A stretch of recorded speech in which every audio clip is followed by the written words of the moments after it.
Assalamualaikum warahmatullahi wabarakatuh. Perkenalkan, nama saya Ardiansa. Saya di sini sebagai moderator.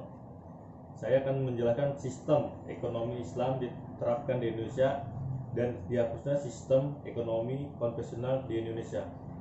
Di sebelah saya dengan saudara. Kenalkan, nama saya Muhammad Fadlan Yusuf. Mengapa saya memilih pro dalam sistem ekonomi Islam yang diterapkan di Indonesia dan dihapusnya sistem ekonomi konvensional di Indonesia? Oke, di sebelah saya dengan saudara. Perkenalkan, nama saya Muhammad Ramdhani. Mengapa saya memilih kontra dalam sistem perekonomian Islam yang akan diterapkan di Indonesia dan dihapusnya sistem perekonomian konvensional. Oke teman-teman, kita akan membahas bagaimana sistem ekonomi Islam diterapkan di Indonesia. Yang pertama, silakan dijawab saudara Fadlan. Jadi pada sistem ekonomi Islam itu terdapat sikap yang adil, jujur, serta bertanggung jawab. Dan juga sistem ekonomi Islam ini berlandaskan pada Al-Quran, As-Sunnah, serta kajian para ulama. Nah, dengan saudara Dani. Kalau menurut saya, kenapa saya memilih kontra? Karena memang di Indonesia ini belum bisa untuk diterapkannya sistem perekonomian Islam untuk diterapkan di Indonesia. Banyak yang harus diperhatikan oleh bankir-bankir dan orang-orang yang mempunyai kekuasaan untuk menerapkan sistem perekonomian di Indonesia. Karena memang semuanya itu harus masih dalam ruang lingkup Islam. Nah, dari saudara Fadlan ada tambahan? Jadi dalam ekonomi konvensional itu dia tidak mengenal sikap dan tidak mengenal norma, sehingga sering terjadilah konflik dan kecurangan. Saudara ini cukup atau lanjut? Kalau sistem perekonomian yang konvensional itu memang harus dihapuskan. Karena apa? Karena itu memang hanya menguntungkan suatu pihak, tidak menguntungkan seluruh pihak. Jadi itu memang harus dihapuskan sih, kalau menurut saya itu. Cukup? Ya, jadi benar pada saudara Dani, dalam ekonomi konvensional itu ya memang hanya menguntungkan satu pihak saja. Berbeda dengan ekonomi Islam, dia menguntungkan seluruh pihak. Gitu. Tapi kalau emang perekonomian Islam, kalau menurut Anda pro dalam perekonomian Islam, kalau menurut saya nggak bakal bisa dilakukan di Indonesia, karena emang semuanya kan harus dalam ruang lingkup Islam. Tapi kalau menurut saya dalam semuanya itu juga belum dalam ruang lingkup Islam, kayak masih ada kecurangan, masih ada pihak yang dirugikan, masih ada orang-orang yang memanfaatkan kekuasaan untuk dirinya sendiri, bukan untuk orang lain juga. Jadi menurut saya percuma diterapkan juga dan nggak bakal sah juga, karena emang itu udah melenceng dari ajaran-ajaran yang Islam diajarkan untuk menerapkan Islam itu. Oke, cukup ya? Belum. Oke, lanjut. Kalau misalkan lanjut. Jadi begini, dalam sistem ekonomi Islam itu dia bersifat universal. Jadi bukan hanya orang Islam saja dalam lingkupnya, tetapi juga mengatur seluruh umat manusia, serta manfaatnya pun dapat dirasakan secara langsung, baik secara individu maupun secara sosial. Nah itu yang harus diperhatikan. Kita di Indonesia bukan orang Islam doang kan, banyak agama-agama yang lain kan. Jadi menurut saya kalau kita egois untuk memikirkan agama-agama Islam doang, gimana agama-agama yang lainnya? Akan terlantar dong, nggak bakal dapat perekonomian dong, akan hancur perekonomian mereka. Jadi kalau misalkan perekonomian negara aja dipegang-pegang orang-orang selain Islam, nggak bakal bisa diterapkan dong, malah hancur perekonomiannya. Oke. Cukup, saudara Fadlan?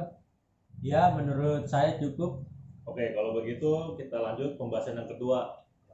Yang kedua, dihapusnya sistem ekonomi konvensional di Indonesia menurut saudara Dani seperti apa? Kalau menurut saya dihapusnya sistem ekonomi konvensional itu memang harus dihapuskan, karena sistem konvensional itu hanya menguntungkan satu pihak doang, nggak menguntungkan semua pihak, nggak merata. Jadi emang benar-benar harus dihapuskan. Oke. Saudara Fadlan, ada yang mau jelasin lagi? Ya, memang benar. Jadi itu di konvensional ya memang hanya menguntungkan satu pihak saja. Berbeda dengan sistem ekonomi Islam, dia itu menguntungkan seluruh pihak gitu. Ya. Gimana? Ya itu, kalau ekonomi Islam kan harus menguntungkan semua pihak kan. Apakah sekarang Indonesia udah menguntungkan semua pihak? Belum kan. Jadi menurut saya nggak bakal bisa dilakukan di Indonesia. Semuanya kan harus di dalam ruang lingkup Islam kan. Cuman eh, sekarang di Indonesia itu banyak orang yang menggelapkan uang, bankir-bankir yang memanfaatkan kekuasaannya, orang-orang yang nggak tahu diri dalam kekuasaannya, orang-orang yang curang dalam memanfaatkan uang-uang yang mereka punya.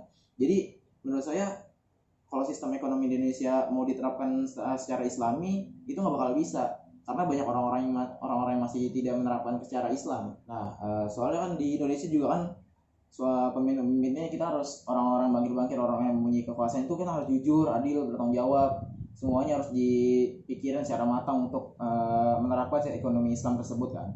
Jadi kalau emang ekonomi Islam di Indonesia mau dilakuin, yang orang-orang yang punya kekuasaan ini harus harus mikir kalau dirinya itu harus menerapkan ekonomi Islam yang harus diterapkan di Indonesia. Oke, ada tanggapan, Saudara Fadlan? Ya, jadi mengenai jujur, adil, dan bertanggung jawab itu ya memang harus diterapkan di ekonomi Islam karena untuk menyangkut kegiatan perdagangan, gadai, dan sewa menyewa. Karena dalam kegiatan ekonomi pun ya harus menguntungkan seluruh pihak, tidak hanya satu pihak saja. Saudara ini tanggapan? Kalau menurut saya gitu. Jadi kan emang orang-orang banyak yang mikir bakal ada jujur, adil gitu kan. Emang kalau banyak pemimpin sekarang kan bilang kalau dia bakal jujur, bakal adil, bakal merata. Tapi sekarang kenyataannya apa? Banyak orang pemimpin-pemimpin yang udah sekarang jadi malah ngianatin apa yang dia janjiin sekarang. Bahkan orang-orang yang sudah dijanjikan dengan Quran itu nggak sedikit yang membohongi masyarakat dengan adanya sumpah dengan Quran tersebut. Cukup? Nah, tapi kan pemikiran orang itu dapat berubah-ubah dan juga tidak akan buntu dalam satu hal gitu. Oke, cukup.